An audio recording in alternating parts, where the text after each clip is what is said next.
तो hello everyone, कैसे हैं आप सभी लोग। उम्मीद करता हूँ कि आप सभी लोग बहुत ही अच्छे हैं। और आपको जैसा कि पता है कि हम सीजीएल के प्रैक्टिस सेट कवर कर रहे थे और भी प्रीवियस ईयर के क्वेश्चंस हम प्रैक्टिस कर रहे थे। हमने इससे पहले जो सीएचएसएल की क्लास ली थी, जिसकी एक शिफ्ट मैंने कवर कराई है, उसके बाद आप लोगों के मैसेज आए थे कि सर क्लास को दोनों लैंग्वेज में कराइए। तो मैं उसी को ध्यान में रखते हुए अगली क्लास आपकी दोनों लैंग्वेज में लाने वाला हूँ। और यहाँ पर हम आप जैसे थंबनेल देखा होगा कि 26 जुलाई 2023 को एसएससी सीजीएल का जो एग्जाम कंडक्ट हुआ था फर्स्ट शिफ्ट में, जिसको बहुत ही टफ बोला जा रहा है। हालांकि पूरी शिफ्ट का अगर एनालिसिस करें तो ये शिफ्ट थोड़ी सी टफ बोल सकते हैं हम, मॉडरेट से एक अबव लेवल बोल सकते हैं हम इसका। इसमें जो क्वेश्चंस थे वो अच्छे लेवल के थे, मतलब एक बार आपको सोचना पड़ेगा क्वेश्चन को सॉल्व करने से पहले। मतलब अदर शिफ्ट को अगर हम कंपेयर करें इससे तो ये टफ शिफ्ट थी, लेकिन एक्चुअल में अगर देखें तो लेवल ठीक ठाक था, कोई इतना ज्यादा कठिन भी नहीं था कि क्वेश्चन सॉल्व नहीं होते। ठीक है, तो इसी टफ शिफ्ट को लेकर मैं आ गया हूँ। आपने देखे होंगे पिछले हम टोटल 39 शिफ्ट है, उसमें से हम टोटल 30 से 32 शिफ्ट कंप्लीट कर चुके हैं। ये हमारी 33 आई थिंक 33 या 34 नंबर की शिफ्ट होने वाली है। और कुछ दिन में आपकी ये पूरी 39 सेट्स कवर हो जाएंगे। ठीक है, तो आप लोगों से एक रिक्वेस्ट है कि आप लोग जो पुरानी वीडियोज है उनको जरूर देख लें, क्योंकि जो भी बच्चे आने वाले सीजीएल सीपीओ सीएचएसएल एमटीएस कोई भी एग्जाम की तैयारी कर रहे हैं एसएससी के, तो उनमें ये जो प्रीवियस ईयर क्वेश्चन है ये बहुत बड़ा रोल क्रिएट करने वाले हैं आपके। क्योंकि अगर आप ये पूरे क्वेश्चंस कर लेते कहीं ना कहीं, अगर मैं सीजीएल की ही बात कर रहा हूँ तो अप्रॉक्स 39 या 40 50 में मान लेता हूँ, तो मैथ्स में 1000 क्वेश्चन हो जाते हैं, 975 क्वेश्चन हो जाते हैं। उसी प्रकार से आप हर शिफ्ट को ले लें, सीएचएसएल के ले लें, एसएससी जीडी के भी मैंने प्रैक्टिस कराई हुई है। तो इतने सारी शिफ्ट को जब हम पढ़ते हैं ना, तो ये इतने सारे क्वेश्चंस प्रीवियस ईयर होते हैं, तो साथ में कंसेप्ट भी क्लियर होता जाता है। यदि हमारे कंसेप्ट पहले से क्लियर है तो हमारा रिवीजन हो जाता है। और इसको एज आप मॉक टेस्ट की तरह लिया करें, जो भी क्वेश्चन आता है आप वीडियो को पॉज करिए और क्वेश्चन को सॉल्व करिए टाइम से, और फिर देखिए कि मैंने क्या मेथड बताई, आपकी मेथड से क्या कुछ डिफरेंट हो सकती है, क्या आपको कुछ सीखने को मिल रहा है, तो वहां से सीख सकते हैं आप लोग। ठीक है, चलिए तो हम शुरुआत करते हैं बिना टाइम वेस्ट के हुए। ये जो टफेस्ट शिफ्ट जिसको बोला जाता है, इसके सबसे इजीएस्ट सॉल्यूशन मैं यहाँ पर कराने वाला हूँ। और जितनी मेथड्स हो सकती है मैक्सिमम जो आपके एग्जाम में आपको करना चाहिए, जो बेस्ट मेथड हो सकती है वो मेथड से मैं आपको क्वेश्चन सॉल्व करना बताऊंगा। ठीक है, तो चलिए भाई शुरुआत करते हैं। पहला क्वेश्चन आपकी स्क्रीन के ऊपर दिख रहा होगा, और इस क्वेश्चन का सॉल्यूशन मैं आपको बहुत अच्छा बताने वाला हूँ। 3 सॉल्यूशन इसके मैं बताऊंगा। पहला, सबसे पहले तो क्वेश्चन को समझते हैं, कि क्योंकि क्वेश्चन को समझना ही 80% क्वेश्चन को कंप्लीट करने का काम होता है। ठीक है, तो सबसे पहले हम क्वेश्चन को समझते हैं, क्वेश्चन क्या बोल रहा है। क्वेश्चन में बोला है a vessel is filled with liquid. एक वेसल में लिक्विड है जिसमें 5 part of which are water, जिसमें से 5 हिस्से पानी के हैं और 11 हिस्से सिरप के हैं। सिरप मतलब चाशनी को बोलते हैं। ठीक है, उसके बाद what part of mixture must be drawn of and replace with water, मतलब इसमें से बोला जा रहा है कि मिश्रण में से कितना पार्ट निकाल लें और उसकी जगह पानी डाल दें, तो मिश्रण में जो अनुपात हो जाएगा वो 3:2 हो जाएगा। तो सबसे पहली बात तो सर हम यहाँ पर लिख लेते हैं कि सिरप और वाटर का रेशियो क्या है। तो सिरप पहले में देखिए 11 पार्ट था, तो 11 रेशियो सिरप का है, दूसरा वाटर का कितना है 5। बाद में आखिरी में कितना हो गया ये सिरप से वाटर का रेशियो, तो आप बोलेंगे वो हो गया 3:2। मुझे एक बात बताइएगा, यहाँ पर पहले तो हम मिश्रण को निकाल रहे हैं, पहले हमने क्या करा, मिक्सचर को निकाला।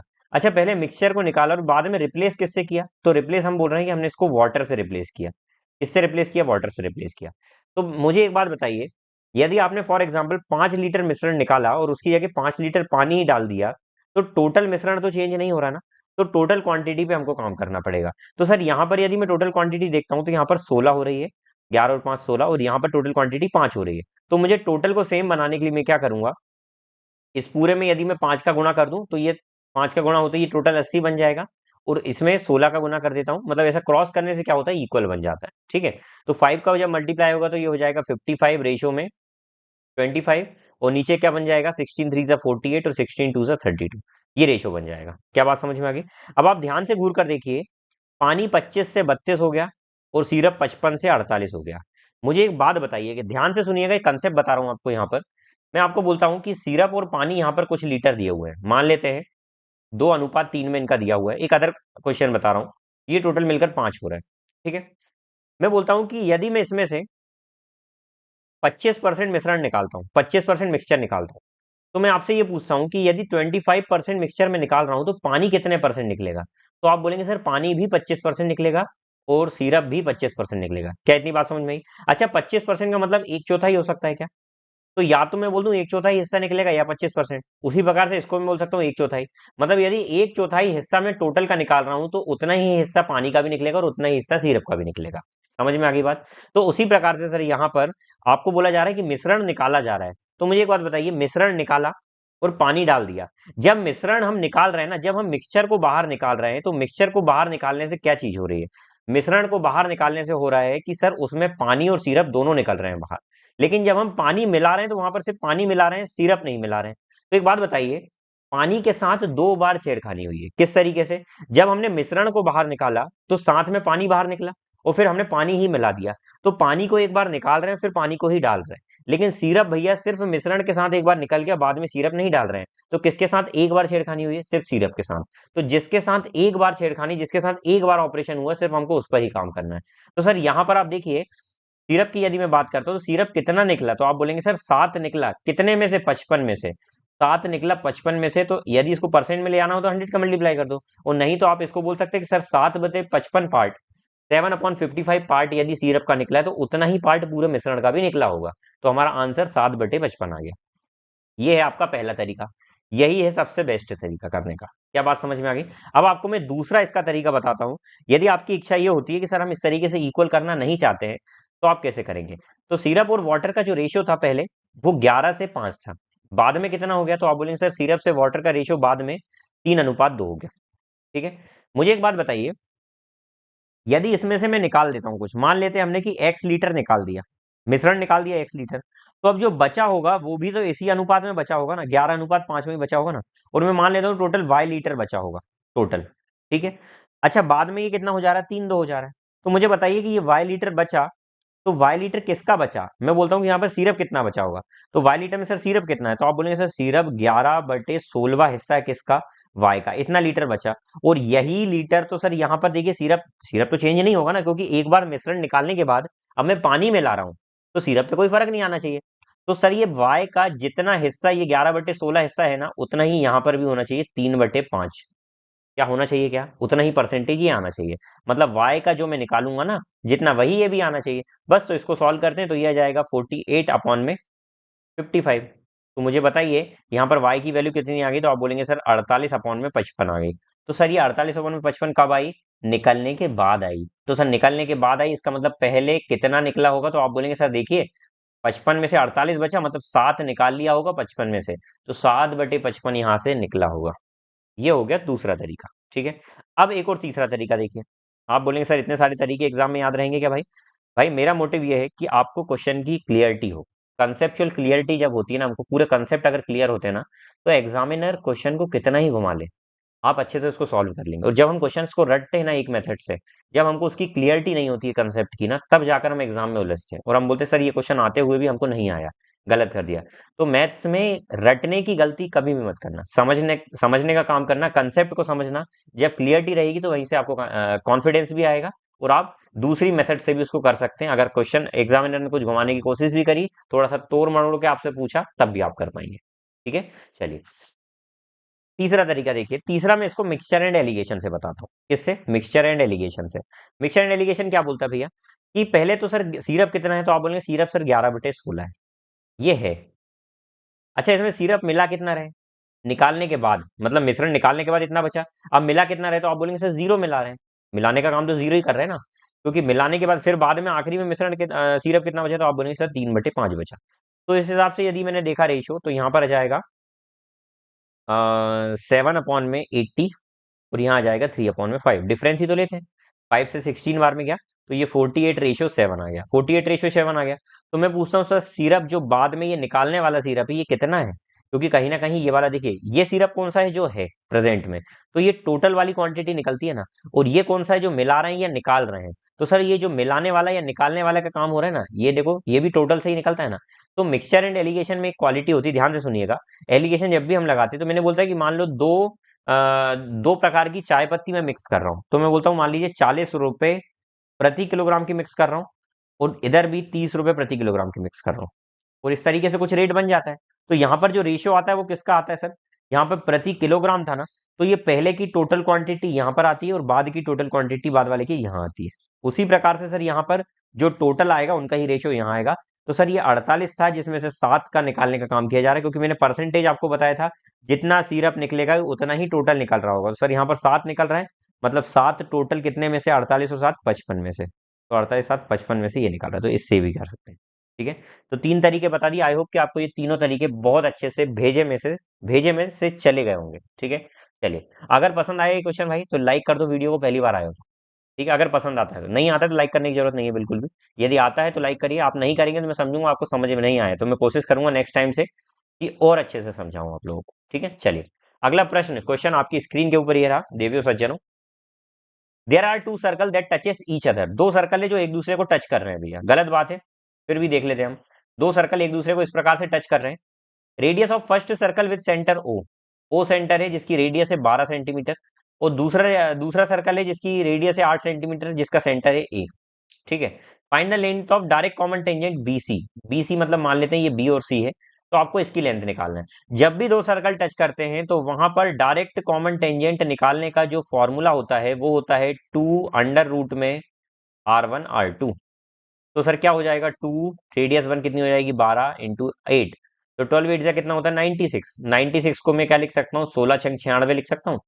16 बाहर आ जाएगा कितना बन के, 4 बन के, तो 4 दूनी 8 हो जाएगा, और √6, तो 8√6 इसका आंसर है। ठीक है, चलिए अगला प्रश्न देखें, अगला क्वेश्चन देखें।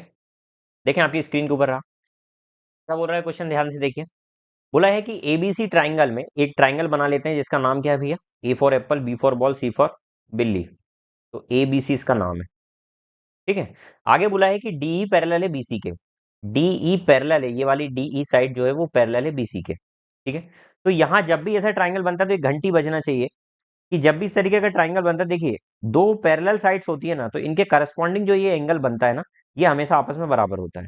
तो ये वाला एंगल इसके बराबर, ये वाला एंगल इसके बराबर हो जाएगा। ठीक है, और ये दोनों में कॉमन हो जाएगा। तो यहाँ से दो ट्राइंगल निकल कर आ रहे हैं, एक ट्राइंगल का नाम है ए डी ई, और दूसरे ट्राइंगल बड़े वाले का नाम क्या निकल कर आ रहा है, ए बी सी। तो ये दोनों आपस में कॉन्ग्रुएंस होंगे, और कॉन्ग्रुएंस सिमिलर होंगे, सॉरी सिमिलर होंगे। सिमिलर का मतलब होगा कि इनका शेप दिखेगा सेम, मतलब इनका शेप सेम होगा।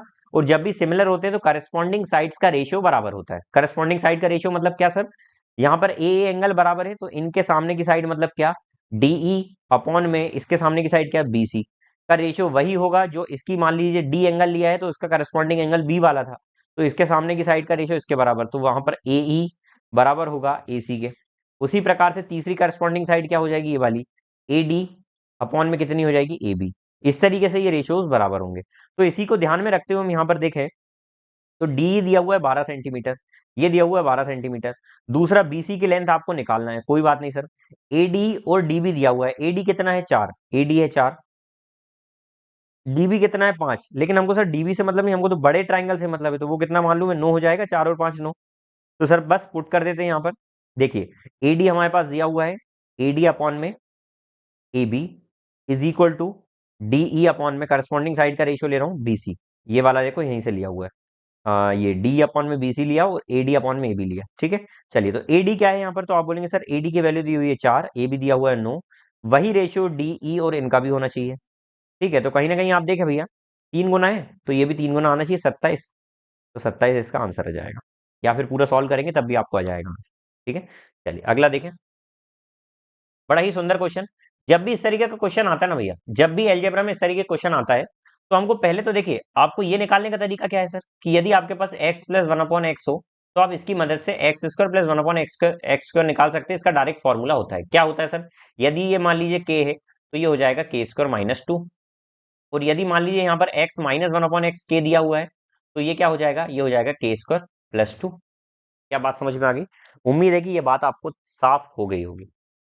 ठीक है, तो सर यहाँ पर हम देखते हैं, हमको यदि ये दिया हुआ है इस फॉर्म में, तो सबसे पहले तो इसको सिंपल फॉर्म में बनाने के लिए क्या करेंगे हम, हमको यहाँ पर जो x दिया हुआ है ना, x का जो कॉफिशिएंट होता है, x का कॉफिशिएंट का मतलब कि x के साथ जो नंबर बैठा हुआ है कांस्टेंट, उसको 1 बनाना पड़ेगा, और उसको 1 बनाने के लिए इस पूरे को डिवाइड कर देता हूं मैं 8 से, तो ये क्या बन जाएगा 8x से, 8x से नहीं करेंगे, सॉरी सॉरी सॉरी सॉरी गलत बता दिया मैंने।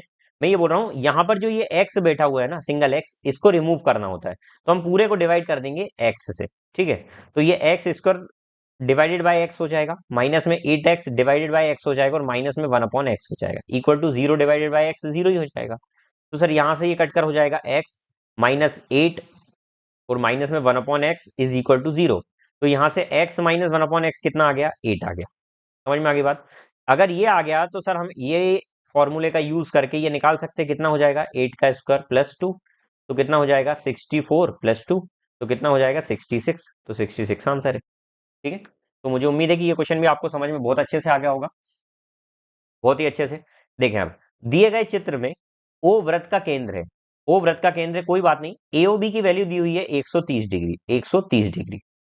आपको एपीबी निकालना है, एपीबी निकालना है। जब भी ये क्वेश्चन आता है तो ये यहाँ पर डायरेक्ट फॉर्मूला होता है कि यदि ये मान लेते हैं थीटा दिया हुआ है तो ये क्या होगा, ये होगा 180 माइनस में थीटा बाय टू, 180 माइनस में थीटा बाय टू। क्या इतनी बात समझ में आ गई?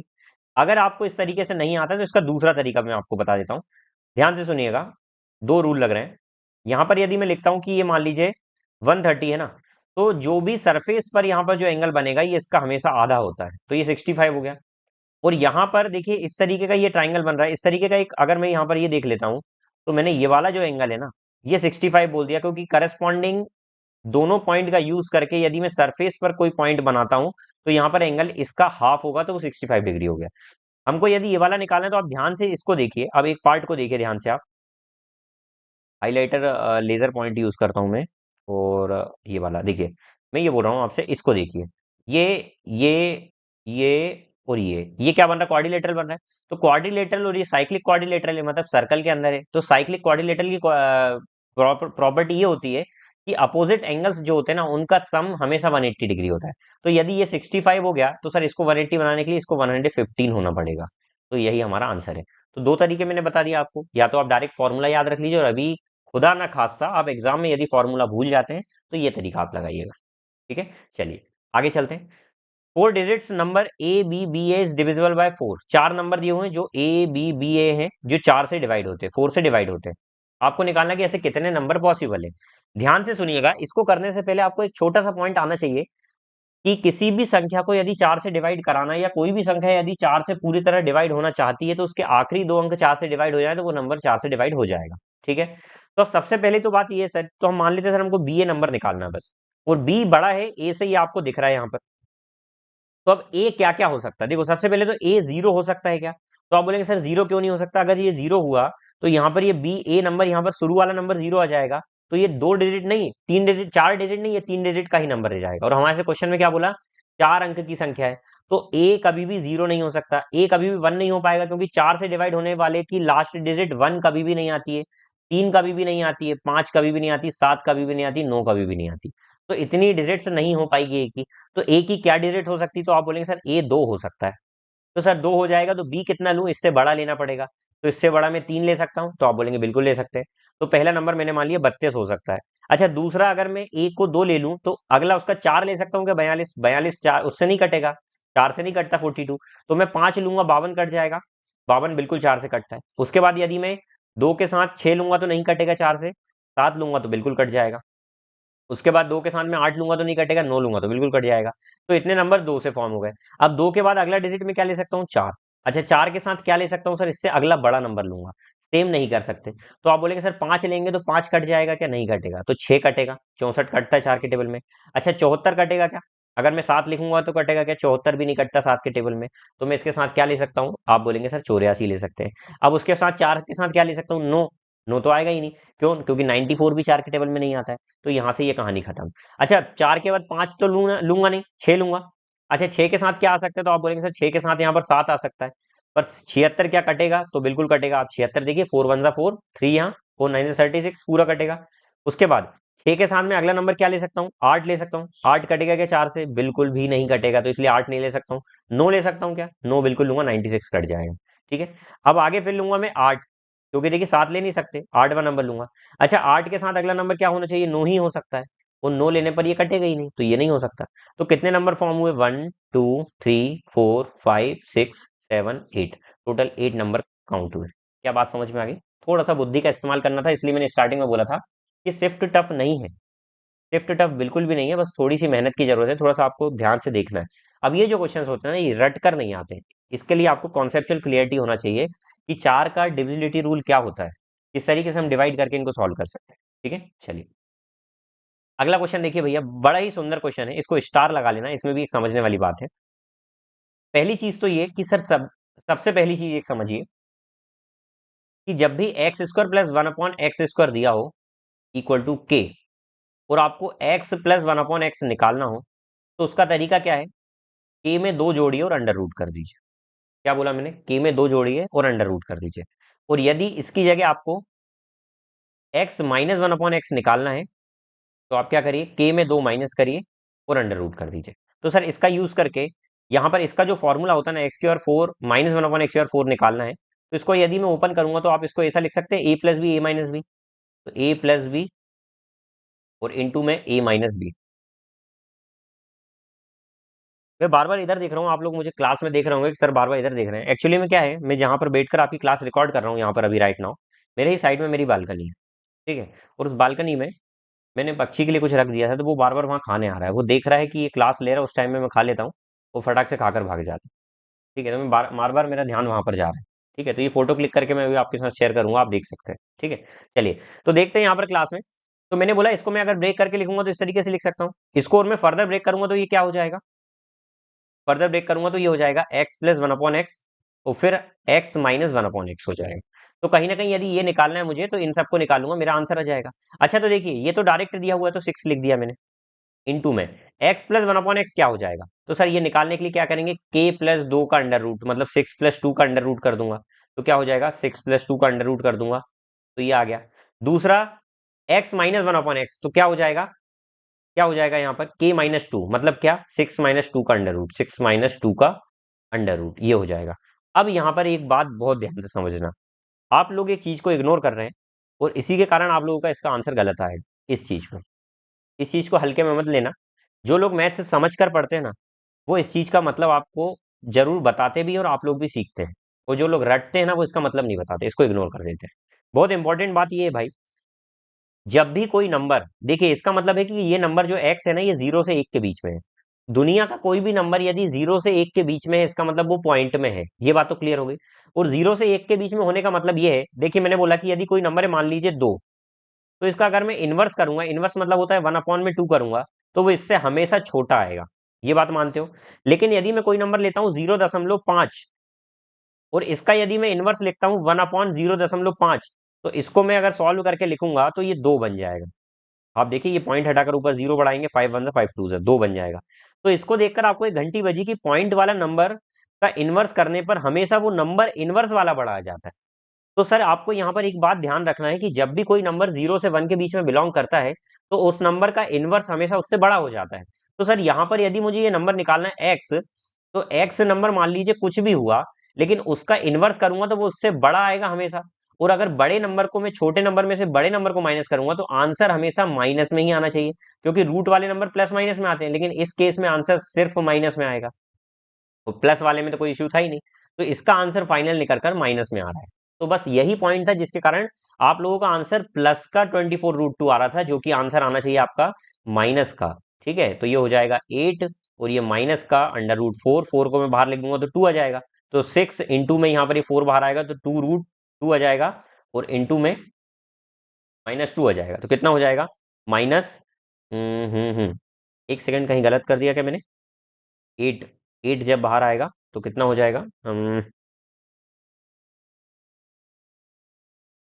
कहीं तो गलत हो रहा है यार अपना आंसर।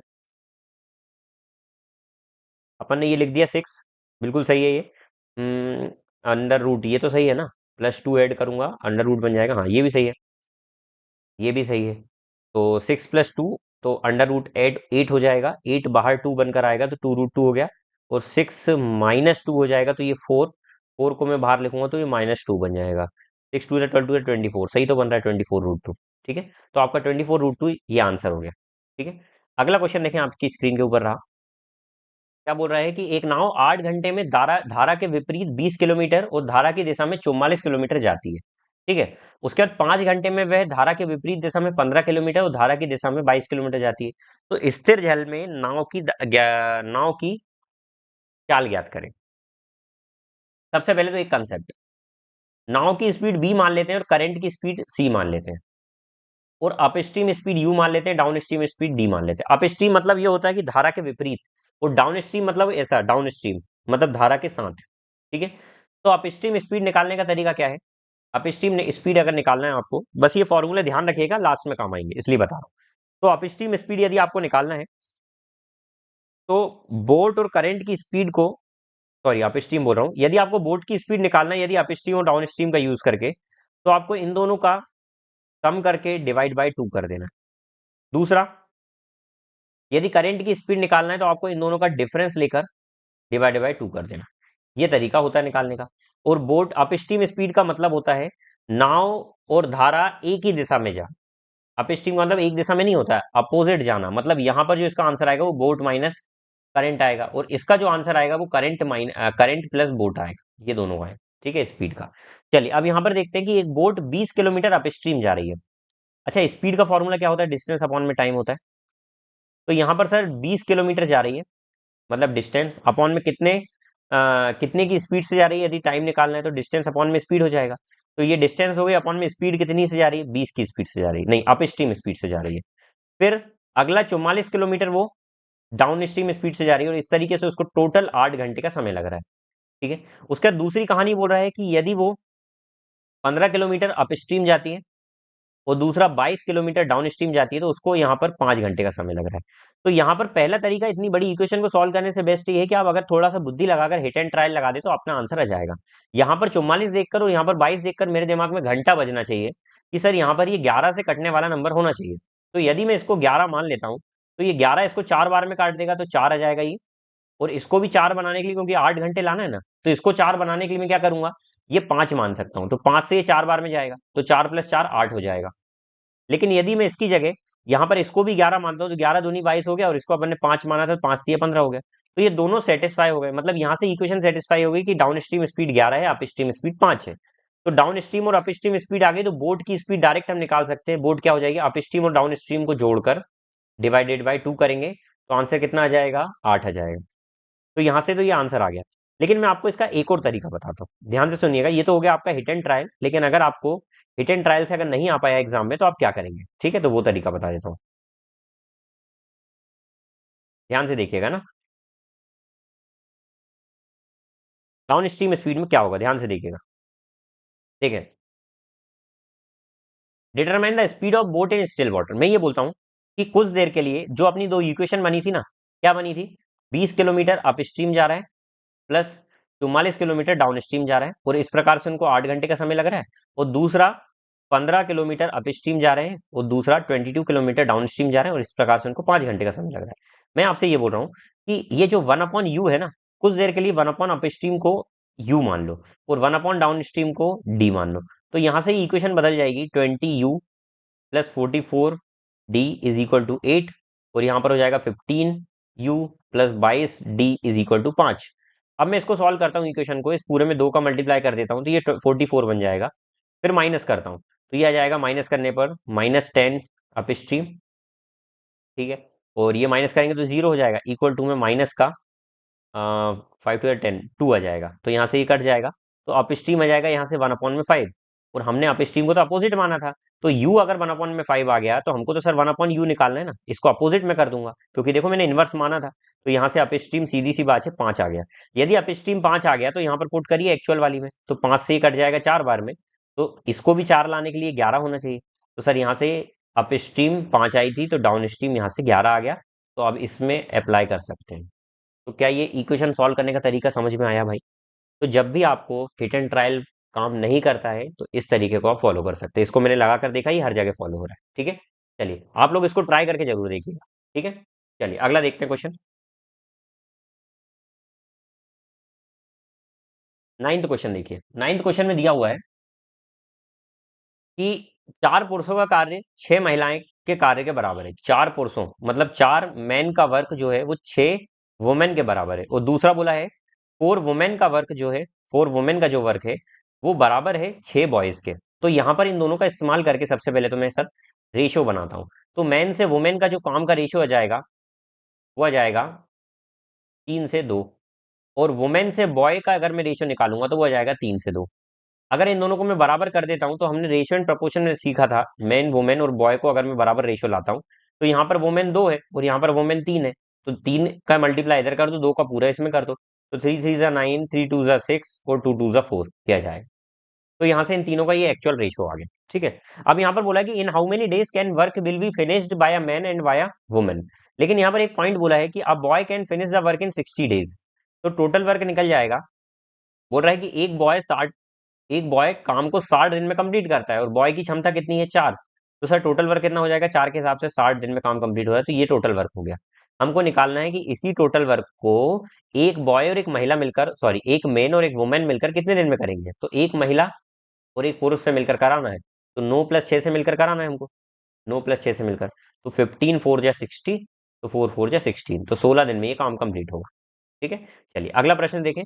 एक पुलिसकर्मी ने एक चोर को 400 मीटर की दूरी से देखा। अब ये क्वेश्चन का ट्रिक मैं पहले भी बता चुका हूँ भाई, पुरानी शिफ्ट को आप देख कर आए, एसएससी सीएचएसएल की शिफ्ट कराई थी मैंने, जीडी के में आपको ये क्वेश्चन कराया हुआ है। ठीक है, तो अब ये शॉर्ट मेथड में कैसे करना है, इसलिए मैं बोल रहा हूँ कि आपको पुरानी जो मैंने क्लासेस ली है उनको देख कर आए, क्योंकि इनमें मैं आप शॉर्ट में कर रहा हूँ डायरेक्ट सॉल्व, और इनका जो बेस है वो पहले बता चुका हूँ। ठीक है, चलिए देखते हैं। एक पुलिसमैन ने एक चोर को 400 मीटर की दूरी से देखा। कोई बात नहीं, देखने वाली बात से जब भी ऐसा क्वेश्चन आता है ना भाई कि इनके बीच का डिफरेंस इतना है, थीफ जो है वो भाग रहा है मान लो आगे 10 की स्पीड से, पुलिस वाला भाग रहा है 12 किलोमीटर प्रति घंटे की स्पीड से, सेम डायरेक्शन में, मतलब इसी डायरेक्शन में, तो पुलिसमैन पकड़ने से पहले कितनी दूरी चल लेगा, पुलिसमैन इसको पकड़ने से पहले कितनी दूरी चल लेगा, आपको ये निकालना। ठीक है, तो पुलिसमैन की डिस्टेंस निकालने का तरीका क्या है भैया, सिंपल सी बात है कि टोटल डिस्टेंस, जो डिफरेंस है डिस्टेंस का वो लिखें यहाँ पर, divided by difference of speed लिखें, डिफरेंस ऑफ स्पीड लिखें इनटू में पुलिसमैन की स्पीड लिख दें, ये तरीका होता है। तो सर यहाँ पर हम क्या करेंगे, टोटल डिफरेंस कितना आ गया 400 मीटर, यूनिट पे ध्यान नहीं देना भैया, यहाँ पर आप यूनिट को भूल भी सकते हैं, पहले ही ऐसा तरीका है यहाँ पर यूनिट भूल सकते हैं, कहीं पर भी यूनिट इग्नोर नहीं की जाती, यहाँ पर यूनिट इग्नोर कर सकते हैं। ठीक है, तो स्पीड का डिफरेंस कितना आ गया 2, इंटू में पुलिस वाले की स्पीड कितनी आ गई 12। ठीक है, तो 2 6 12 6 4 24, तो 2400 मीटर, और 2400 मीटर उर्फ 2.4 किलोमीटर। ठीक है, चलिए अगला प्रश्न देखें। पुरुषों के एक समूह में 11 दिनों में एक काम को पूरा करने का फैसला किया। पुरुष भाई लोग बोलते हैं कि अपन 11 दिन में एक काम को कंप्लीट करेंगे भैया, पुरुष का मतलब होता है मान लेते क्या, एक्स, एक एक्स पुरुष है मान लीजिए, और हर पुरुष की क्षमता एक है, और इस प्रकार से वो इतने दिन में काम कंप्लीट कर रहे हैं, तो टोटल वर्क मान लेते यही आ रहा है सर। ठीक है, लेकिन यहां पर क्या बोला जा रहा है, लेकिन प्रत्येक दिन 16 पुरुष काम छोड़कर जाते हैं और नतीजतन काम 15 दिन में पूरा हो गया। तो बताइए कि शुरुआत में समूह में कितने लोग थे, तो सर शुरुआत में तो एक्स ही लोग थे ना, हमको एक्स की वैल्यू निकालना है। तो यहाँ पर क्वेश्चन ये बन रहा है सर कि जो काम एक्स लोग मिलकर, ये वाला यही लिख रहा हूं मैं, ये जो लिखा है ना यही लिख रहा हूं, जो काम 11 दिन तक एक्स लोग मिलकर एक की क्षमता से कर रहे थे, वही काम अब जब वो छोड़कर जाएगा ना, तो पहले दिन तो एक्स कर रहा है एक की क्षमता से काम, अच्छा ये 1 लिखने की जरूरत भी नहीं है ना यार, बार बार क्यों लिखना, तो पहले दिन एक्स काम किया एक क्षमता से, दूसरे दिन एक्स माइनस 16 लोगों ने ही काम किया एक की क्षमता से, तो इतना ही काम होगा, और इसी प्रकार से ये कहानी कब तक चलती जाएगी, ये टोटल कहानी चलती जाएगी, देखिए अगली बार में क्या जाएगा एक्स माइनस में 32, और ये चलती जाएगी कितने दिन तक, टोटल 15वें दिन तक, 15वां दिन तक। क्या बात समझ में आ गई, अच्छा टोटल 15 दिन तक कहानी चल रही है, तो सर यहाँ तो ये आ गया 11x, यदि मैं यहाँ पर x लिख देता हूँ, ये दूसरे वाले में भी देखिए x तो सभी में आ रहा होगा, तो टोटल ये 15x ही लिख देता हूँ, 15x लिख दिया, तो अब यहाँ पर ये कितना बच रहा है, ये बचेगा -16, फिर बचेगा -32, और ये कहाँ तक जाएगा, ये जाएगा 14th बार तक, 14वां तक, क्यों भैया, क्योंकि सर ये तो एक तो अलग कर दिया ना, इसको छोड़ दिया मैंने, तो ये 14 बचेंगे। अब यहाँ पर मैं लिखता हूँ ये 15x ही लिख देते हैं, माइनस यदि कॉमन ले लेता हूँ -16, तो ये हो जाएगा 1 + 2 प्लस ऐसा करते करते जाएगा ये 14 तक। अच्छा इसको जब भी नेचुरल नंबर का n नेचुरल नंबर का सम निकालना हो, तो फॉर्मूला होता है n × n+1/2, n natural number का सम, तो क्या हो जाएगा यहाँ पर 14 × 14 + 1 × 15/2, और इंटू में 16 चल रहा है माइनस का, और ये हो जाएगा 15x, और ये इक्वल टू में आ रहा है 11x। मुझे उम्मीद है कि ये समझ में आ रहा होगा, ये उधर जाकर माइनस होगा तो ये बन जाएगा 4x इज इक्वल टू, ये 8 बार में कट जाएगा। ठीक है, तो 15 8 120, 120 इंटू 14 करेंगे तो कितना हो जाएगा, 12 4 48 का 8, 4 कैरी ओवर, 12 1 12 4 16, 1680। ठीक है, अब इसको माइनस करेंगे मल्टीप्लाई, 4 4 16, 4 2 8 0, तो x की वैल्यू आ गई 420, मतलब स्टार्टिंग में सर 420 लोग रहे होंगे, स्टार्टिंग में 420 लोग रहे होंगे। क्या इतनी बात समझ में आ गई, चलिए भाई क्वेश्चन समझ में आ रहे हैं तो पॉइंट लिखकर बताएं नीचे कि सर समझ में आ रहे हैं। ठीक है, आपकी डिमांड पर मैं दोनों लैंग्वेज में क्वेश्चन ला रहा हूँ, समझ में आना ही चाहिए आप लोगों को। ठीक है, अगला क्वेश्चन देखें कि एक cos theta plus cos square theta 1 दिया हुआ है, क्या बोला, cos theta plus cos square theta equal to 1 दिया हुआ है, आपको ये निकालना है। तो एक बात बताइए, यहाँ पर यदि मैं कंपेयर करूं तो एक फॉर्मूला हमने बचपन में पढ़ा, sine square theta plus cos square theta is equal to 1, तो सर ये बराबर है, ये बराबर है, तो यहाँ से ये बराबर भी हो जाएंगे क्या? तो बस इसका इस्तेमाल करके यहाँ पर मैं अगर पुट करता हूँ, तो सर साइन की पावर 4 थीटा, थीटा ही मान लेते हैं, प्लस साइन की power 6 theta is equal to क्या होगा, ये हमारे से ये पूछ रहा है। तो मैं आपसे ये बोलता हूँ भैया, इसको सॉल्व करने का तरीका ये है कि आप देखिए, हम इसको एक काम और कर सकते हैं, देखिएगा ना, इसको अगर मैं कॉस थीटा का मतलब यहाँ पर क्या निकल कर आया, साइन स्क्वायर थीटा, ये निकल कर आ गया।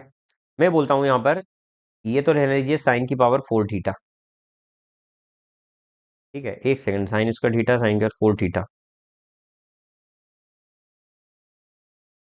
एक चीज मैं ये बोल रहा हूँ, यदि मैं साइन स्क्वायर थीटा यहाँ पर कॉमन ले लेता हूँ, तो अंदर बचेगा sine square theta plus sine की पावर क्यूब थीटा, बचेगा या नहीं? इतना ही बचेगा। अब यहाँ पर देखिए सर, ये तो ठीक है, नहीं यार इससे सॉल्व हो नहीं रहा है, क्योंकि दो यदि मैं कॉमन ले लेता हूँ, आप एक काम करिए, चार ही कॉमन ले लीजिए, तो अंदर बचेगा 1 प्लस साइन की power plus sine theta, sine square theta. और साइन स्क्वायर थीटा को लिख लिख क्या सकता हूँ मैं, 1 प्लस कॉस थीटा, जो करने की जरूरत है नहीं।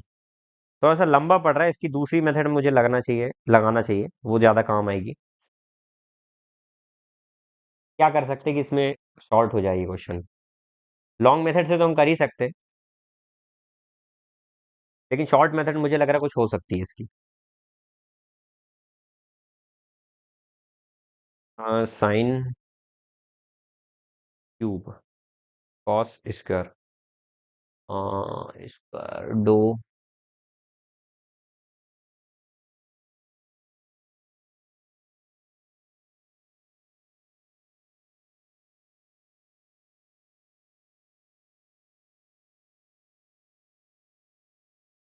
1 plus cos theta is equal to 1 upon cos theta, 1 plus cos theta is equal to 1 upon cos theta. चलिए इसको ऐसे ही सॉल्व करते, कोई दिक्कत नहीं है। हम्म, तो साइन की और 4 थीटा इधर कॉमन ले लिया मैंने, 4 थीटा, तो अंदर बचेगा 1 प्लस साइन की स्क्वायर थीटा, ठीक है। अच्छा, साइन की और 4 थीटा को यही रहने दीजिए। मैं बोलता हूँ, मैं क्या बोलता हूँ, मैं ये बोलता हूँ कि यदि 1 प्लस साइन स्क्वायर थीटा लिखा हुआ है, तो मैं 1 की जगह क्या लिख सकता हूँ, sign square theta plus cos square theta होता है, आप 1 की जगह वो भी लिख सकते हैं, या फिर साइन स्क्वायर की जगह लिख सकते हैं 1 माइनस कॉस स्क्वायर थीटा, ठीक है। तो अब हम 1 की जगह लिख देते हैं, क्या हो जाएगा, sign square theta plus cos square theta plus sign square theta हो जाएगा। तो ये क्या बन जाएगा, साइन की पावर 4 थीटा, और अंदर बन जाएगा 2 sign square theta plus cos square theta, बन जाएगा। अब आप बोलेंगे सर, अब इसको करने से अपना क्या फायदा हो गया, इसको करने से तो कोई ज्यादा फर्क पड़ा नहीं। अच्छा, इसकी जगह मैं क्या लिख सकता हूँ, कॉस स्क्वायर थीटा लिख सकता हूँ, तो आप बोलेंगे बिल्कुल लिख सकते हैं सर, कॉस स्क्वायर थीटा। अच्छा, साइन स्क्वायर की जगह कॉस थीटा लिख सकता हूँ, तो आप बोलेंगे 2 कॉस थीटा हो गया प्लस कॉस स्क्वायर थीटा हो गया। ये करने से कोई दिक्कत हुई क्या? नहीं हुई, हमने इस पूरे को कॉस में कन्वर्ट कर लिया। अब यहां से आपको देखकर घंटी बजना चाहिए कि cos theta plus cos square theta 1 होता है। तो यदि मैं इसमें से एक कॉस को अलग कर दूं, तो cos theta plus cos square theta तो 1 हो गया, तो यहां से आ जाएगा cos square theta cos theta plus 1, ठीक है। अच्छा, यहां पर अब मैं क्या कर सकता हूँ सर, कॉस स्क्वायर की जगह, तो आप बोलेंगे कॉस स्क्वायर की जगह लिख सकते हैं आप 1 माइनस कॉस थीटा, ठीक है। और इनटू में चल रहा है 1 प्लस कॉस थीटा, ठीक है। तो इन दोनों को मिलाकर क्या हो जाएगा, 1 माइनस कॉस स्क्वायर थीटा, और 1 माइनस कॉस स्क्वायर थीटा होता है साइन स्क्वायर थीटा, और साइन स्क्वायर थीटा का मतलब होता है कॉस थीटा, ये यहां से। तो थोड़ा सा इजी तो हो गया, लेकिन मुझे लग नहीं रहा ये ज्यादा इजी है, इसको करने का कोई दूसरा तरीका भी होना चाहिए भैया, इतना टफ नहीं होना चाहिए, क्योंकि ये थोड़ा सा लॉन्ग मेथड हो रही है। आंसर तो हमारा आ गया कॉस थीटा, लेकिन ये लॉन्ग मेथड हो रही है, इसको दूसरा तरीके से भी हमको करना आना चाहिए, ठीक है। वो दूसरा तरीका आप सोचे थोड़ा सा, मुझे अभी ध्यान आ नहीं रहा है इसका दूसरा तरीका, ठीक है। चलिए देख लेते हैं एक बार क्वेश्चन को ट्राई करके, मैं आपका समय वेस्ट नहीं करना चाहता हूँ, फिर भी देख लेते हैं एक बार। देखिए, साइन थीटा ये दिया हुआ है, यदि मैं यहाँ से sine square theta, sine square ही कॉमन लेता हूँ, तो अंदर बचेगा sine square plus sine, base same तो पावर ऐड हो जाती है ना, तो यहाँ साइन स्क्वायर 4 थीटा बचेगा। और यहाँ से एक चीज समझ में आ गई है, cos theta is equal to होता है साइन स्क्वायर थीटा।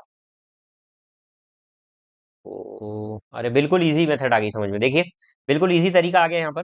यदि इनमें से मैं साइन स्क्वायर को कॉमन ले लेता हूँ, तो अंदर बचेगा sine square plus sine square 4 theta, ठीक है। और यहाँ पर हमने अगर इसका यूज करा, तो अभी मैंने आपको बताया, इसको अगर मैं कंपेयर करूंगा, तो वहां से ये निकल कर आ गया था, अभी पिछली मेथड में बताया। तो वहां से मैं साइन स्क्वायर की जगह लिख सकता हूँ कॉस थीटा, और यहाँ पर साइन स्क्वायर थीटा की जगह साइन स्क्वायर ही रहने दो। क्यों? क्योंकि अभी बता रहा हूँ, ध्यान से देखिए। साइन की और 4 थीटा का मतलब क्या हो जाएगा? साइन की और 4 थीटा का मतलब हो जाएगा कॉस की पावर 2 थीटा, मतलब कॉस स्क्वायर थीटा। तो इसकी जगह कॉस स्क्वायर थीटा, और ये 1 होता है, तो ये 1 हो गया, तो ये कॉस थीटा ही तो आंसर आ गया भैया। ये देखिए सबसे इजी मेथड। ठीक है, तो निकलते हैं रास्ते। बस नजरिया चाहिए, उस तरीके की नजरिया चाहिए, मतलब आपका माइंडसेट जो होना चाहिए ना, वो सॉल्यूशन ओरिएंटेड होना चाहिए, कि आपका कैसे भी करके आंसर आना चाहिए, तो आंसर मिलता है भाई। ठीक है, शॉर्ट मेथड मिलती है। चलिए देखते हैं अगला question. Which of the following set of the length will give 3 side of obtuse angle triangle? इनमें से कौन सी ऑब्ट्यूज एंगल ट्राइंगल की बता रही प्रॉपर्टी? ध्यान से देखिएगा, हमने ट्राइंगल की एक कॉमन प्रॉपर्टी बनी है कि sum of all the angle of triangle is equal to 180 degree. त्रिभुज के सभी कोणों का योग 180 डिग्री होता है, ये तो सभी ने पढ़ी है। दूसरी, त्रिभुज की टोटल 3 भुजाएं होती है, ये भी सबने पढ़ा है। लेकिन एक और प्रॉपर्टी होती है त्रिभुज में, और राइट एंगल ट्राइंगल में आपने एक प्रॉपर्टी पढ़ी होगी। मान लेते हैं एक साइड राइट एंगल ट्राइंगल की ए, ये बी, और तीसरी वाली सी। आप सभी जानते हैं ये हाइपोटेन्यूज और सबसे बड़ी साइड होती है। तो यहाँ पर रूल क्या बोलता है? परपेंडिकुलर स्क्वायर बेस स्क्वायर बराबर होता है हाइपोटेन्यूज के स्क्वायर के। इसी प्रकार से यदि मैं इसको एक्यूट एंगल ट्राइंगल में ले आता हूं ए बी सी को, तो एक्यूट एंगल ट्राइंगल में ये है एक्यूट एंगल ट्राइंगल, न्यून कोण त्रिभुज, ये हो जाएगा राइट एंगल ट्राइंगल, और ये हो जाएगा ऑब्ट्यूज। ऑब्ट्यूज, ठीक है, अधिक कोण त्रिभुज। तो ये ए बी सी है। मैं आपसे यहाँ पर ये बोल रहा हूँ कि यहाँ पर ये जो रिलेशन बनता है ना, ए स्क्वायर प्लस बी स्क्वायर और सी स्क्वायर का, यहाँ पर ये रिलेशन बनता है। और यहाँ पर अगर ये प्रॉपर्टी देखेंगे तो ए स्क्वायर प्लस बी स्क्वायर छोटा आ जाता है सी स्क्वायर से। तो यहाँ पर हमको यही देखना है कहाँ पर प्रूफ हो रहा है। तो सबसे बड़ी साइड का स्क्वायर दो छोटी साइड के स्क्वायर के सम से बड़ा होना चाहिए। तो उसमें सिर्फ एक ही कंडीशन ये वाली सेटिस्फाई हो रही है, 64 का स्क्वायर इन दोनों के स्क्वायर करने पर भी बड़ा आ रहा है। तो यही ऑब्ट्यूज एंगल है, बाकी कोई भी नहीं है ऑब्ट्यूज एंगल। ठीक है, चलिए। स्लेंट हाइट ऑफ कोन, कोन की स्लेंट हाइट, कोन की तिर्यक ऊंचाई दी हुई है जिसका नाम है 60 सेंटीमीटर। अच्छा, कोन क्या होता है? ये है सर कोन, जिसमें तिर्यक ऊंचाई ये होती है एल, और ये होती है रेडियस। कितनी दी हुई है रेडियस? तो रेडियस दी हुई है सर उसमें, रेडियस दी हुई है 21, 21, और ये दी हुई है 60। तो इसका जो कर्व्ड सरफेस एरिया होता है ना, इसका वक्र पृष्ठीय क्षेत्रफल होता है, उसका फॉर्मूला होता है pi r l. Curved surface area of cone का फॉर्मूला होता है पाई आर एल। तो पाई हो जाएगा 22/7, रेडियस हो जाएगी 21, और लेंथ कितनी हो जाएगी 60। 7 3 जा 3 6 जा 18, 18 दूनी 36 का 6, 3 18 36 दोनों 39, तो 3960 इसका आंसर हो जाएगा। ठीक है, चलिए अगला प्रश्न देखते हैं।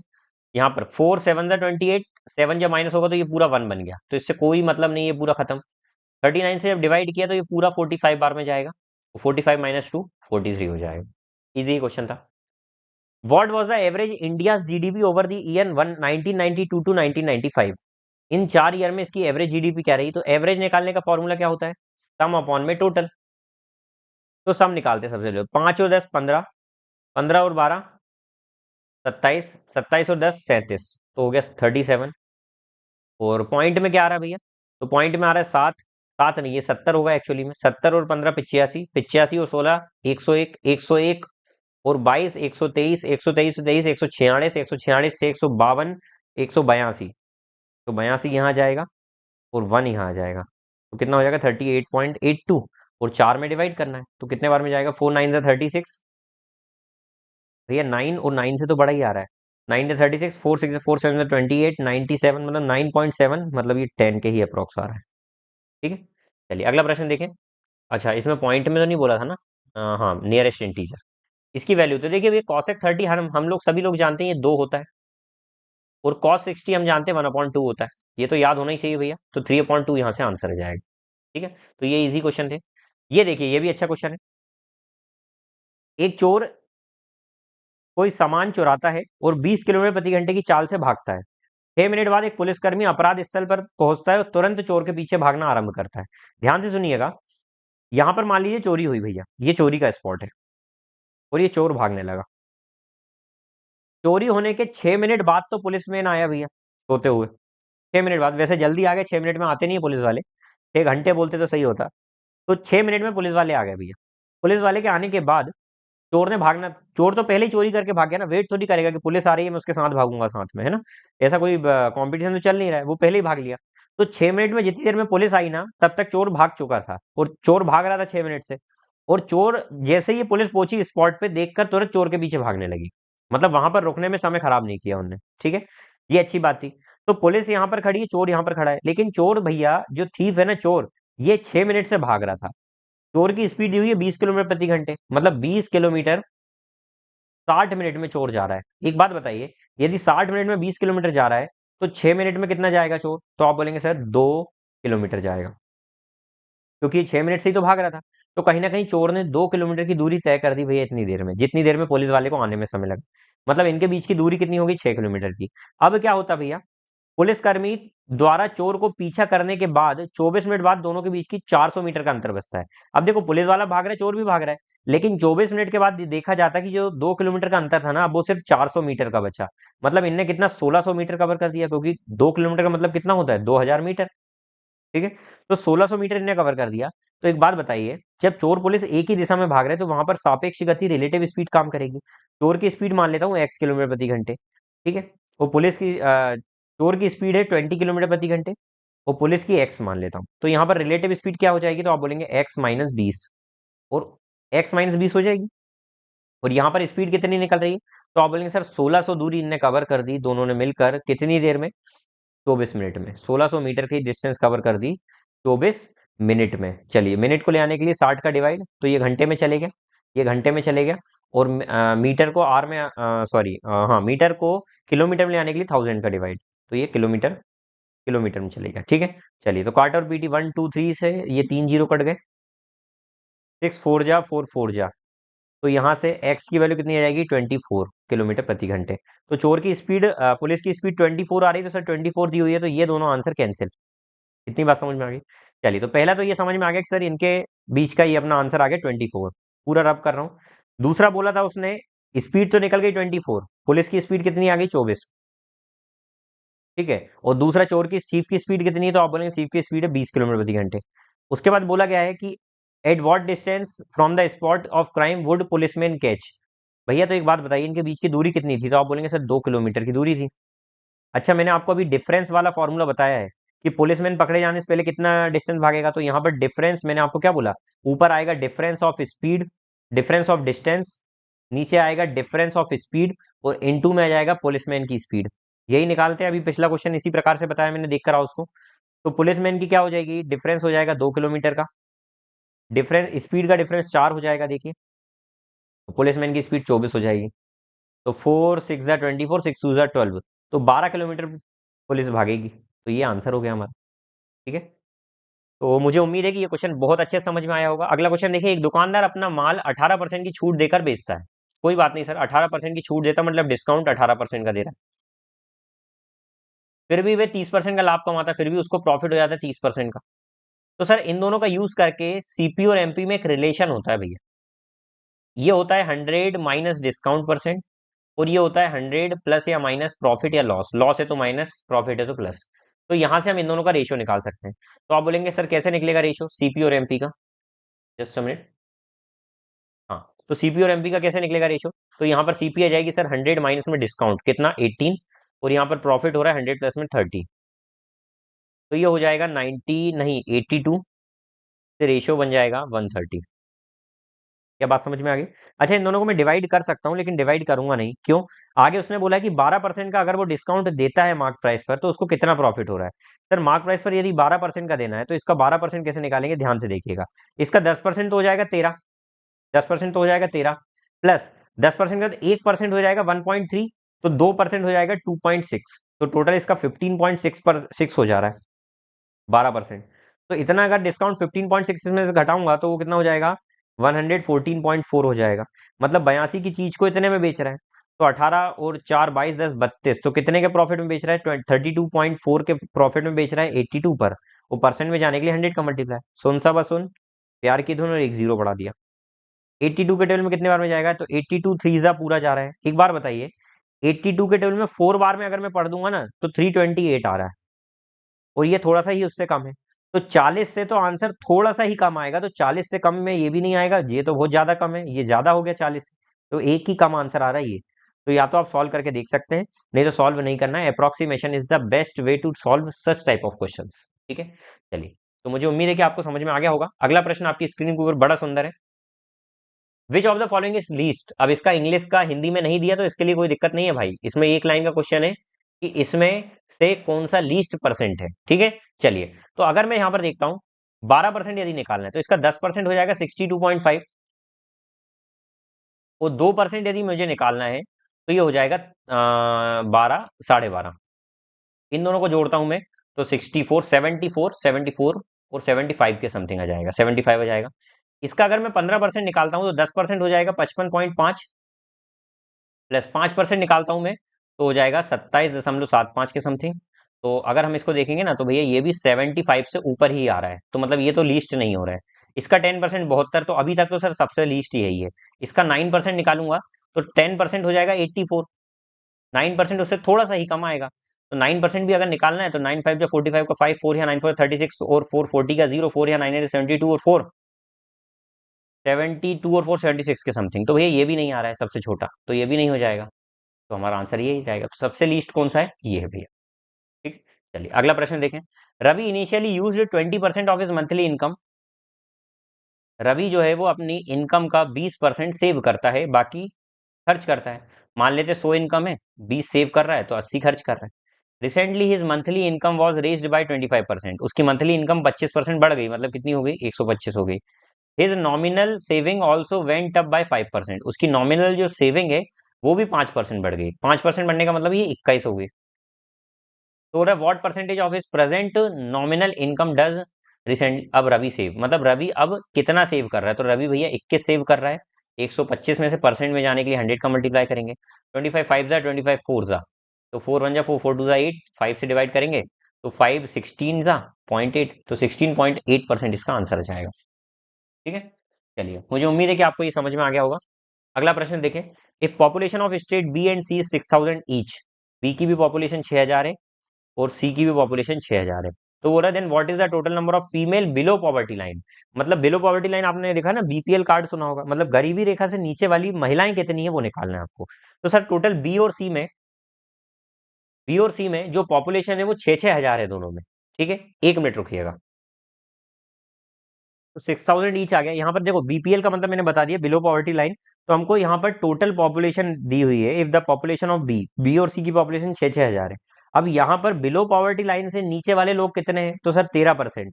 तो अगर 6 हजार का मैं 13% निकालूंगा, मतलब यदि मैं निकालता हूँ, मान लीजिए बी की बात करता हूँ पहले तो मैं, तो 6 हजार का सबसे पहले तो 13% निकालना है हमको।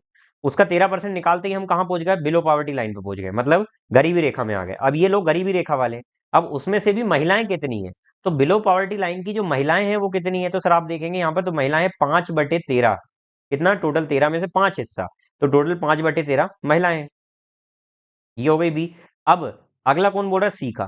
सी कितने है, तो सर वही 6 हजार का सी में कितना 26% है। तो 6 हजार का 26% है, और 26% में भी इसकी जो महिलाएं हैं वो कितनी है, 4/13 है, 4/13 है। तो हम बोलेंगे सर यहाँ पर महिलाएं 4/13 है। तो बड़ा ही सुंदर क्वेश्चन है। 13 2 जा 26। ठीक है, 13 2 जा 26, और उसके बाद ये 6 हजार से 6 हजार कट गया। रेशो बोला था या टोटल बोला था, टोटल बोला था यार, 6 हजार से 6 हजार नहीं कटेगा, टोटल बोला था। तो 6 हजार से मत काटिए, परसेंटेज से 2 जीरो काट दीजिए। ठीक है, 13 2 जा परसेंटेज से 2 जीरो, 2 4 जा 8, 8 6 जा 48, तो 480 यहाँ आ गया, प्लस प्लस, और यहाँ पर आ जाएगा 13 से 13 गया, 2 जीरो से ये 2 जीरो कट गए, 6 5 30, 300, तो ये आ जाएगा 780। तो टोटल 780 आ जाएंगे। ठीक है, अगला प्रश्न देखें। आर्स वेटिंग, देखिए भैया आर की जो तोल मशीन है वो 400 ग्राम भार दिखाती है, जबकि वास्तविक भार 350 ग्राम होता है। तो देखिए एक कंसेप्ट ध्यान रखिएगा, वेट में जो भी कंसेप्ट होता है, जो भी वेट में धांधली होती है, उसका जो प्राइस में धांधली होती है, इन दोनों को मिलाकर जो overall profit percent loss percent होता है वो इससे आता है, इन दोनों के मल्टीप्लाई से ये आंसर आता है। ठीक है, ये पहला कंसेप्ट होता है, मतलब वेट और प्राइस में जो भी होता है उसके बाद ओवरऑल प्रॉफिट या लॉस परसेंट निकल कर आता है इन दोनों के मल्टीप्लाई से। सेकंड थिंग, यदि जो भी वेट का रेशियो बन रहा है उसका अपोजिट करके लिखते हैं। कैसे, मैं सॉल्व करना बता रहा हूं, देखिए वेट में वो बोल रहा है कि सर 400 ग्राम की जगह मशीन 350 ग्राम ही दे रही है, तो इसको अपोजिट करके लिखते हैं हम हमेशा। तो वेट का रेशियो लिखेंगे हम कि 350 ग्राम 400 ग्राम की जगह जा रहा है। ठीक है, एक्चुअल में 350 ग्राम जा रहा है, मतलब यहां पर हम एक्चुअल लिखते हैं, एक्चुअल में जा रहा है 350 ग्राम। उसके बाद प्राइस कितना है उसका, तो एक्चुअल प्राइस देखिए 200 ग्राम के पैकेट बनाए जा रहे हैं, क्या बोला जा रहा है कि 200 ग्राम के पैकेट बनाए जाते हैं, तो बताइए कि प्रत्येक पैकेट का विक्रय मूल्य क्या होगा यदि उसको 25% का लाभ कमाना है। तो सर ओवरऑल यदि उसको 25% का लाभ कमाना है तो 25% का मतलब होता है 1/4, मतलब 4 की चीज को 5 में बेचने का बोल रहा है, ठीक है। और इन दोनों का मल्टीप्लाई होकर ये आना चाहिए। और यहाँ पर वो बोल रहा है कि प्राइस यदि 880 रुपए पर किलोग्राम है, मतलब 1000 ग्राम का रेट यदि 880 रुपए है, तो मैं बोलता हूँ 200 ग्राम का रेट कितना हो जाएगा, तो 200 ग्राम का रेट आ जाएगा इसका 176। तो सर 176 का ये पहले प्राइस था, लेकिन दूसरा प्राइस क्या होना चाहिए, यही एक्स तो निकालना है। तो सर रेशियो ले लेते हैं, ये आ जाएगा 8 और ये आ जाएगा 7, ये कट जाएगा 8 2 जा 16, 8 2 जा 16, तो यहाँ से आ जाएगा 154 रेशियो एक्स, और यहाँ पर ये फाइनल बन रहा है 4:5। तो सर 4 की जगह कितने गुना है ये, 4 3 जा 12, गुना नहीं पॉइंट में ही आ रहा है। तो सीधी सी बात है सर, हम बोल देते कि ये 154 अपॉन में दिख रहा है आप लोगों को, x इज इक्वल टू 4/5। तो ये 5 से मल्टीप्लाई होगा, तो यहाँ पर लिख रहा हूँ देखिए, 5 4 जा 20 का 0, 2 यहाँ, 5 5 25 2 27 का 7, 2 यहाँ 5 7 अपॉन में 4, 4 1 जा 4, 3 यहाँ, 4 9 जा 36, कितना 1 यहाँ, 4 2 जा 8, 0.50 ये आ रहा है हमका आंसर, ठीक है। चलिए अगला प्रश्न देखें। बहुत ही सुंदर क्वेश्चन भैया, ये भी बड़ा ही सुंदर क्वेश्चन है। इसका मतलब ये है भैया एक्स की वैल्यू 0 से बड़ी होनी चाहिए, अगर 0 हो गई तो क्वेश्चन सॉल्व नहीं होगा, ठीक है। तो इससे कोई दिक्कत नहीं है। अच्छा मैं इसको अपोजिट करता हूँ, क्या कि x इक्वल टू 1/x-3 लिखा हुआ है ना, इसको ऊपर ले आता हूँ और इसको इधर ले आता हूँ, हो जाता है। तो क्या हो जाएगा, x-3 is equal to 1/x। अच्छा 3 -3 को इधर रहने दो, इसको उठाकर उधर भेज दो, इस पूरे को उठाकर इधर ले आओ, तो क्या हो जाएगा x minus 1/x is equal to 3। देखो कितना इजी हो गया, अजीब सा दिख रहा था यहाँ पर, अब इससे ये निकालना कितना इजी है। जब भी आपको x minus 1/x is equal to k दिया हो और आपको x प्लस 1/x निकालना हो, तो इसको निकालने का तरीका है अंडर रूट में k² प्लस 4। तो यहाँ पर क्या हो जाएगा सर, अगर हमको x प्लस 1/x निकालना है तो अंडर रूट में 3 का स्क्वायर प्लस 4, तो 9 प्लस 4, तो अंडर रूट में 13 इसका आंसर आ जाएगा, ठीक है। चलिए अगला प्रश्न देखें। At what rate percent per annum simple interest sum of money become triple itself in 16 year. कितने रेट परसेंट पर कोई मनी ट्रिपल हो जाएगी अपने आप का, मतलब अगर एक मनी है तो वो ट्रिपल हो जाएगी कितने सालों में, 16 ईयर में। सर तो एक्चुअल में ब्याज कितना मिल रहा है, 2 मिल रहा है। एक बात बताना, 2 ब्याज मिल रहा है एक पर, 2 ब्याज मिल रहा है एक पर, तो परसेंटेज में ले आने के लिए इतना, तो टोटल इतने परसेंट ब्याज मिल रहा है क्या। अच्छा ये परसेंट ब्याज कितने साल में मिल रहा है, 16 ईयर में। लेकिन यदि मुझे रेट परसेंट निकालना है तो ब्याज की डेफिनेशन होती है प्रति वर्ष 100 रुपए पर मिलने वाला ब्याज। तो सर 100 रुपए पर तो मिल रहा है, ये परसेंटेज में ले आए तो 100 रुपए पर तो मिल रहा है, लेकिन प्रति वर्ष, तो ये तो 16 साल का है, तो एक साल का ब्याज कितना जाएगा, तो इस पूरे को 16 से डिवाइड कर दो, तो क्या हो जाएगा 2 इंटू 100 अपॉन में 16, तो ये हो जाएगा 12.5%, 12.5%। कैसे डायरेक्ट लिख दिया सर आपने, क्या याद करके आए थे, याद करके नहीं आया था भाई। ये 2 8 जा कट जाएगा और ये 1/8 का मतलब शास्त्रों में 12.5 होता है, ये याद हो जाता है प्रैक्टिस के टाइम पर, ठीक है। चलिए तो मुझे उम्मीद है कि 25 क्वेश्चन पूरे आपको सीजीएल के आगे होंगे। ये रही आपकी टफेस्ट शिफ्ट। इसमें से आपको कितने क्वेश्चन टफ लगे, एक्चुअल में ये शिफ्ट टफ बोली गई थी, लेकिन आपको इसमें से ऐसे कितने क्वेश्चन टफ लगे कमेंट बॉक्स में लिखकर बताएं। कौन सा क्वेश्चन आपको टफ लगा और कौन सा क्वेश्चन आपको बहुत अच्छे से समझ में आ गया, या पूरे क्वेश्चन समझ में आ गए तो लिखकर बताइए ऑल क्लियर, ठीक है। चलिए तो फिर मिलते हैं अगली क्लास में, इसी प्रकार से अपना प्यार बनाए रखें। अगली क्लास आपको सीएचएसएल की लेकर आ रहा हूँ, अगली एक क्लास फिर सीएचएसएल की लेकर आ रहा हूँ। और यदि आप चाहते हैं कि मैं टॉपिक वाइज लेकर आऊँ, मतलब कैसे, यदि आप चाहते हैं कि सर जैसे एलजेब्रा के पूरे क्वेश्चंस जो सीजीएल में आए हुए हैं वो पुराने पूरे प्रैक्टिस कराइए, तो एक क्लास पूरी एलजेब्रा के लेकर आ जाऊंगा, एक क्लास पूरी रेशो के लेकर आ जाऊंगा। तो इस प्रकार से यदि आपको पढ़ना है तो कमेंट में लिखकर बताएं कि सर टॉपिक वाइज लेकर आइए, मैं टॉपिक वाइज प्रीवियस ईयर के क्वेश्चंस की प्रैक्टिस करा दूंगा, ठीक है। चलिए तो फिर मिलते हैं अगली क्लास में, तब तक के लिए अपना ध्यान रखिए, मस्त रहिए, व्यस्त रहिए। जय हिंद, वंदे मातरम।